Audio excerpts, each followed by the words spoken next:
Swing and a laser. Left field in deep. Sinking toward the bullpen. Gone! Placata! Vladimir Guerrero Jr.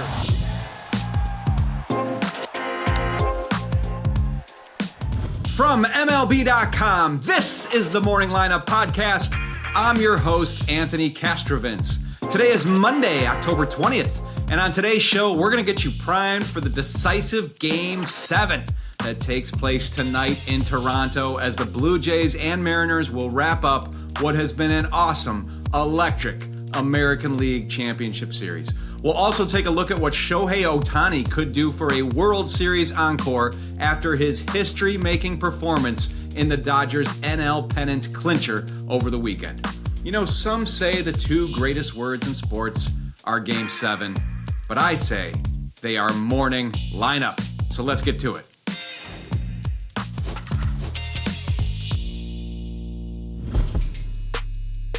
Momentum in Major League Baseball is a funny, fleeting thing. The Seattle Mariners thought they had it, and why wouldn't they after they tied Game 5 of the ALCS against the Blue Jays with Cal Raleigh's 8th inning homer and then won it thanks to Eugenio Suarez doing this with the bases loaded. Another 2-2. It's another fastball. It's driven the other way. It's got a chance. It's a grand slam. The Mariners traveled back to Toronto for Game 6 on Sunday night, looking for just one more win to clinch their franchise's first American League pennant ever. But their momentum did not clear customs. Facing elimination from their own bid to get to the World Series for the first time since 1993, the Blue Jays pulled themselves off the mat with some Game 6 greatness from rookie starter Trey Savage and ample offense. With the help of two Mariner misplays from Julio Rodriguez and Suarez, the Blue Jays had runners on the corners with none out against Logan Gilbert in the second inning. Addison Barger got them on the board with a run-scoring single, and then Isaiah Kiner-Falefa followed. And the 1-2 pitch. Rolled over toward third. A slow bouncer. Bare hand. Bobbled by Suarez. Clemente to score. Kiner-Falefa safe at first. It's 2-0 Blue Jays. That made it 2-0, still with none out. The Blue Jays went on to load the bases, but missed their chance to break the game open. Gilbert was able to retire the fearsome Vladimir Guerrero Jr. for the final out of the inning. But in the third, it was another two-spot for Toronto when Ernie Clement tripled with 2 out, and then Barger had a big blast. Lips one in the air, right center field. It is gone! Now it was 4-0, and a raucous Rogers Center was beginning to smell a Game 7. And when Vladdy led off the 5th, he took things to another level. He's walked to left field. Forget about it. Guerrero's 6th homer of this postseason knocked Gilbert out of the game, and the Blue Jays never really looked back. Savage, in just his 6th MLB start, delivered. He allowed a Josh Naylor solo homer and left with a runner aboard in the 6th, but his 2 runs allowed on 6 hits in 5 2/3 innings were everything the Jays could have hoped for in this high-stakes environment. And when the Mariners' defense broke down again in the 7th with a Matt Brash wild pitch and Cal Raleigh throwing error, Guerrero motored home with another insurance run. Jeff Hoffman closed out the 6-2 win in the 9th, and now this epic ALCS is all square at 3 wins apiece as the two franchises instituted in 1977 will go to Game 7.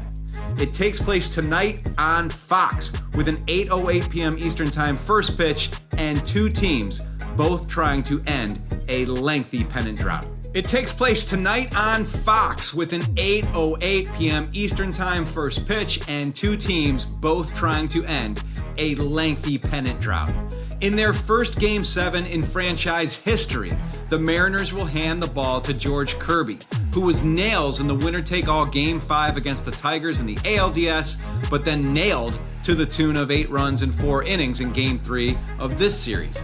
Kirby knows firsthand that job 1 is putting a stop to the Vladimir Guerrero Jr. extravaganza, and he discussed his approach to that job. Yeah, he's a good hitter. We have ideas how to attack him, and we just gotta get inside a little bit, make me feel comfortable. The Blue Jays will be playing their first Game 7 in 40 years, going back to the 1985 ALCS loss to the Royals. They'll give the starting nod to mid-season trade acquisition Shane Bieber, who allowed 2 runs on 4 hits in 6 innings in Game 3, and on the whole has been pretty sharp since his in-season return from Tommy John surgery. As is par for the course in a game like this, both clubs will have all hands on deck, and the Blue Jays hope their large and loud Canadian crowd can help propel them to the World Series for the first time in a generation. Home field advantage can be as iffy a proposition as momentum in the playoffs, but it is worth noting that teams forcing a Game 7 at home in the current 2-3-2 format have prevailed in Game 7 23 of 33 times and 14 of 18 since 1985. Here's what Blue Jays skipper John Schneider had to say about what's ahead tonight. Whenever you can play for Game 7 to go to the World Series, it sounds kind of cool to say it, you know. Really happy with the way we played today. Got to come out and do it again tomorrow. Game 7 and a date with the Dodgers is on the line. Coming up after a stunning ending to the NLCS, what will Shohei Ohtani do next? We'll discuss after the break.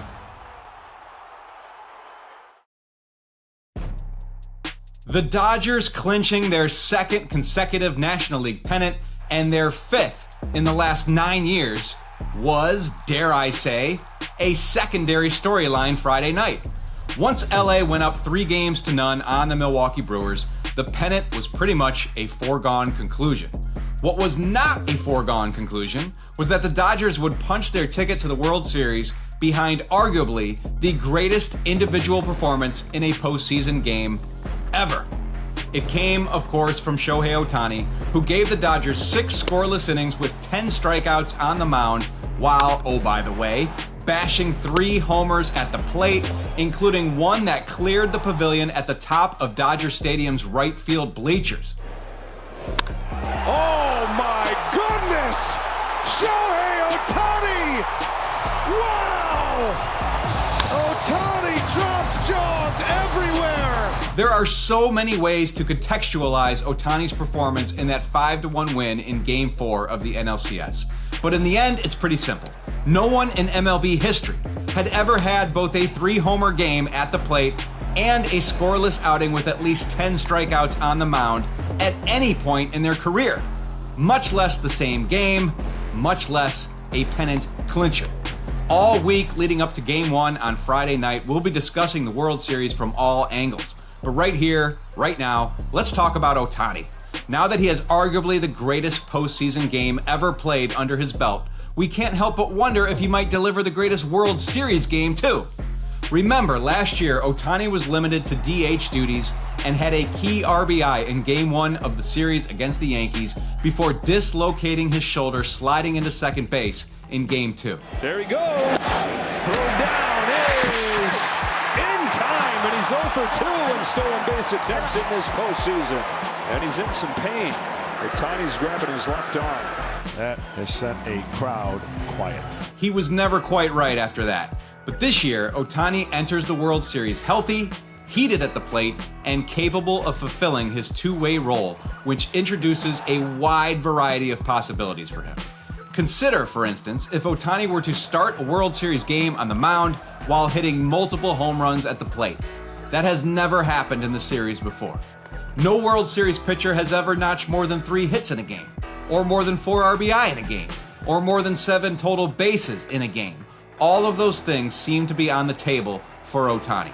For Ohtani to have the best combined hitting and pitching performance in a World Series game would, for my money, require him to best what the Cardinals' Jesse Haynes did in Game 3 way back in 1926, when he threw 9 shutout innings and also homered, singled, and drove in 2 runs in a 4-0 win over the Yankees.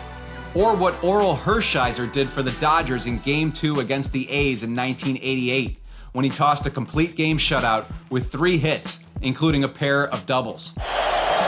Got it! It's the year of the Hershiser, it's the year of the Bulldog. It certainly is. Or how about this for a World Series scenario? Ohtani not only starring at the plate, but closing out a championship for the Dodgers on the mound. Obviously, LA has kept him in the rotation role to this point in the postseason, but when we get deep in the World Series, anything can happen. And it's not like we have to dream up a scenario in which Ohtani closes out a decisive game, because we already watched him do it in the 2023 World Baseball Classic when he struck out Mike Trout. He throws. Trout strikes out swinging. Ohtani and Japan celebrate a World Baseball Classic championship. The great Shohei Ohtani and Japan just a little bit better than Mike Trout and USA. What an ending. After what we witnessed in the NLCS, it's not hard to imagine the Fall Classic becoming the Shohei Show. Finally, we received sad news Sunday about Jesus Montero, who passed away over the weekend at the young age of 35.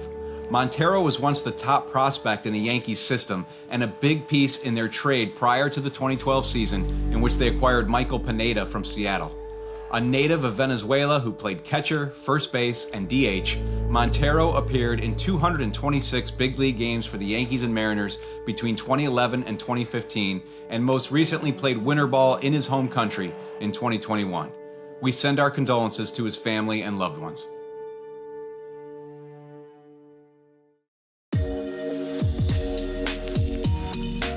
That's all for today's show. I'll be back with you tomorrow to recap Game 7 of the ALCS and begin the process of previewing the Fall Classic matchup, whatever it may be. Don't forget the details. Game 7 is at 8:08 p.m. Eastern Time on Fox at Rogers Center. Until next time, thanks for listening. Please be sure to leave us a rating and review. Share this episode with the baseball lovers in your life, and have a great Monday, everyone.